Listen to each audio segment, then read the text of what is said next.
ရောက်ရှိဖျားရွေးမသွေးတနည်းငနွေလာကစုံလေးမှာဒီဇောရောက်ရှိဖျားစီရင်သားရဲ့မြတဲ့ရွှင်သလားစီရင်သားရဲ့ဓမ္မဘွဲအလင်းကပြည်သိမ့်ဆွေကြပြတဲ့မရဝေးဘူးဗျာတပေကျေဝါတပေအရိယာတပေမနုဿာ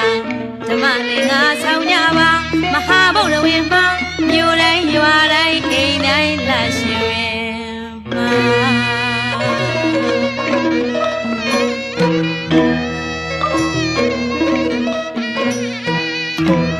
တတ်တော်မူ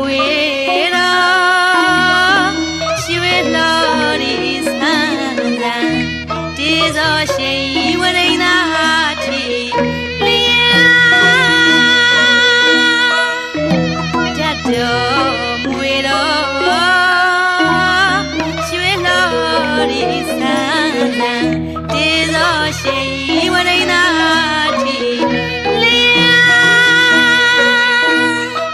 တတ္တမအချိန်မှာ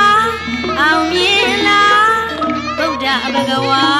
ရှိတေသာတတ္တမအချိန်မှာအောင်မြင်လားဗုဒ္ဓဘဂဝါရှိတေသာရွေးမသွေးတနည်းငနွေလာကစုံလေးမှာဒီဇောရောက်ရှိဖျားရွေးမသွေးတနည်းငနွေလာကစုံလေးမှာဒီဇောရောက်ရှိဖျားစီရင်သားရဲ့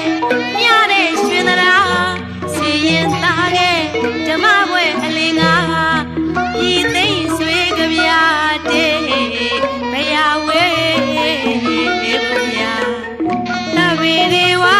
တပေအရိယာတပေမနုဿာဓမ္မလေးငါဆောင်ရပါမဟာဗုဒ္ဓဝေမှာမြို့တိုင်းရွာတိုင်းအိမ်တိုင်းလှရှင်ဝင်မှာ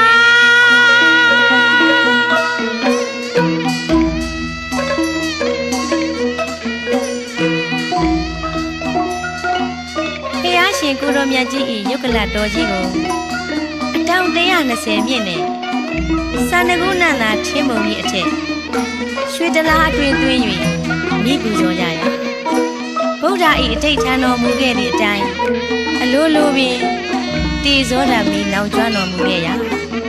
ထိန်ထိန်သာ၍ဝရိဏနန္ဒန်တိုင်လျံတဲ့ကောရောမိပူဇော်လျက်ရှိနေခဲ့ပါတယ်ထိုနေ့သည်ကစုံလပြေကျော်12ရက်နေ့တနင်္ဂနွေနေ့ပင်ဖြစ်ပါသည်ဗုဒ္ဓ၏ဖြစ်စဉ်များသည်အံ့ဩချီးကျူး၍ပင်မကုန်နိုင်အောင်ကြီးညိုပွဲရာထူးခြားဆန်းပြလှပေရာအလုံးစုံသောနတ်မြမာများအရိယာသူတော်စင်များပုထုဇဉ်လူသားများတို့သည်ကြီးညိုသရာပွားရင်ကျမ်းမာချမ်းသာစေကြောင်းဆုတောင်းဂါရဝပြုလိုက်ရပါတော့တယ်ရှင်